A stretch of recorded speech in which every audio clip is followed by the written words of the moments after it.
নমস্কার বন্ধুরা, কেমন আছেন সবাই? পাপিয়াস কিউলিনারি আর্টের আরেকটি নতুন ভিডিওতে আপনাদের সবাইকে স্বাগতম।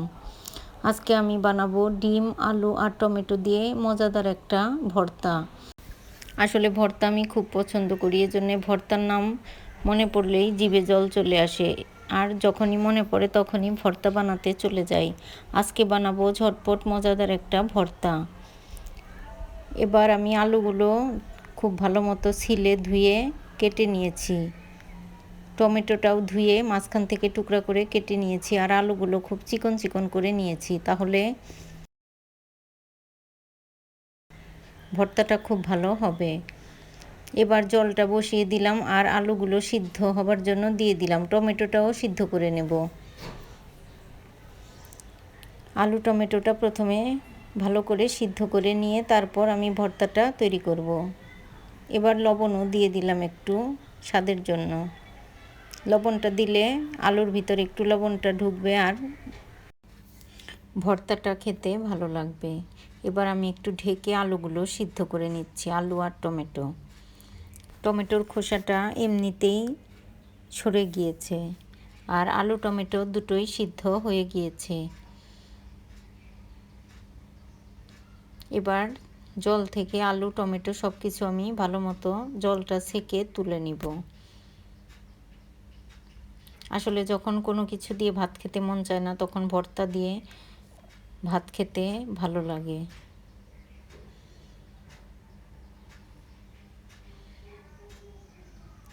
আলু টমেটো সব কিছু সিদ্ধ করে আমি এবার তুলে নিয়েছি। একটু ঠান্ডা হওয়া পর্যন্ত অপেক্ষা করব, আর সে পর্যন্ত আমি অন্যান্য জিনিসগুলো ভেজে নিচ্ছি। আমি দিয়ে দিলাম সরিষার তেল, দিয়ে দিলাম শুকনো লঙ্কা। এই লঙ্কাগুলো অনেক ঝাল, এজন্য আমি 5টা শুকনো লঙ্কা দিয়ে দিলাম। আর ভর্তা ঝাল ঝাল খেতেই ভীষণ ভালো লাগে। দিয়ে দিলাম রসুন কোয়া, 4-5টা রসুনের কোয়া। এখানে আমি 7 কোয়া রসুন দিয়েছি।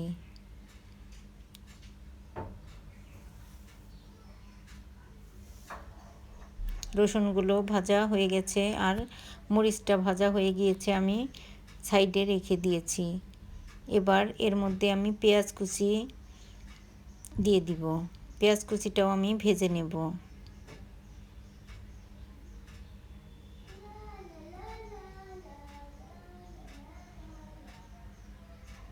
এবার আলুগুলো একটু ভেজে নেব। আসলে এই আলুটা ভেজে ভর্তা করাতেই এর টেস্টটা ভীষণই অন্যরকম এবং খেতেও দারুণ মজার। গরম ভাতে যদি এই ভর্তা থাকে তবে একবার খেলে আসলে মন ভরবে না, বারবার খেতে মন চাইবে। এবার আলুগুলো হালকা করে ভেজে নিচ্ছি। হালকা বলতে আমি লাল লাল করে আলুগুলো ভেজে নেব। সব সময় তো সিদ্ধ আলুরই ভর্তা খাওয়া হয়, তাই আজকে ভাবলাম আলুটা একটু ভেজে তারপর ভর্তাটা করি। এবার টমেটো দুটো আমি ভর্তা করার জন্য ভেজে নেব।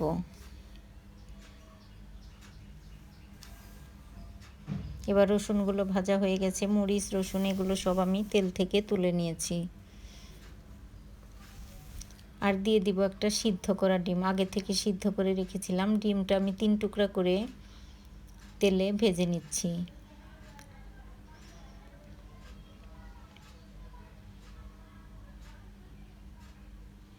এবার টমেটো ভাজা হয়ে গিয়েছে, আলু ডিম সব কিছুই ভাজা হয়ে গিয়েছে।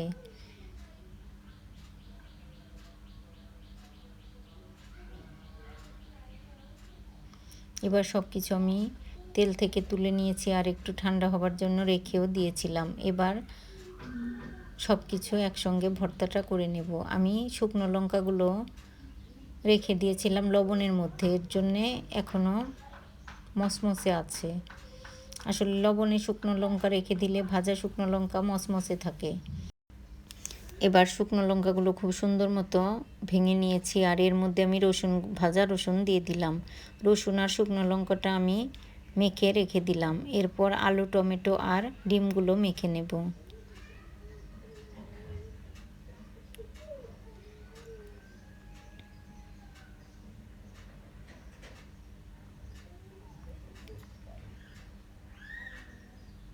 এবার আলু, টমেটো আর ডিম সব কিছুই খুব সুন্দর মতো অনেক মিহি করে মেখে নিয়েছি। এবার এর মধ্যে দিয়ে দিব পেঁয়াজ কুচি, ভাজা পেঁয়াজ কুচি, আর দিয়ে দিব রসুন আর লঙ্কা। সব কিছু এবার খুব ভালো মতো মেখে নেব। আর যেহেতু আমি লঙ্কা আর লবণ একসাথে রেখেছিলাম, সেই লবণটা আমি ভর্তায় দিয়ে দিয়েছি। আর আলু সিদ্ধ করার সময় আমি লবণ দিয়েছিলাম, এজন্য আর লবণ আলাদা করে দিতে হবে না। আর সব শেষে দিয়ে দিলাম একটু সরিষার তেল। সরিষার তেলটা দিলে এর টেস্টটা অনেক গুণ বেড়ে যায়। তো সব কিছু মিলিয়ে আমার ভর্তাটা ভিন্ন স্বাদের এই ভর্তাটা হয়ে গেল। এবার গরম ভাতে গরম গরম পরিবেশন করব। তো বন্ধুরা, আমার আজকের এই ভিডিওটা কেমন লাগলো অবশ্যই জানাবেন। যদি ভালো লাগে তবে আমার ইউটিউব চ্যানেলটি সাবস্ক্রাইব করার অনুরোধ রইল। আর যারা ফেসবুক থেকে দেখছেন তাদেরকে অনুরোধ রইল আমার ফেসবুক পেজটি ফলো করার। ভিডিওটি দেখার জন্য সবাইকে অসংখ্য ধন্যবাদ। আর যদি ভালো লাগে তবে একটা লাইক, কমেন্ট, শেয়ার করারও অনুরোধ রইল। তো বন্ধুরা, আজ এ পর্যন্তই। দেখা হবে নতুন কোনো ভিডিওতে। সে পর্যন্ত সবাই সুস্থ থাকবেন, ভালো থাকবেন। ভিডিওটি দেখার জন্য সবাইকে অসংখ্য ধন্যবাদ। আর যদি ভালো লাগে তবে অবশ্যই এভাবে একবার ভর্তা বানিয়ে খেয়ে দেখবেন। আশা করি আপনাদেরও অনেক ভালো লাগবে।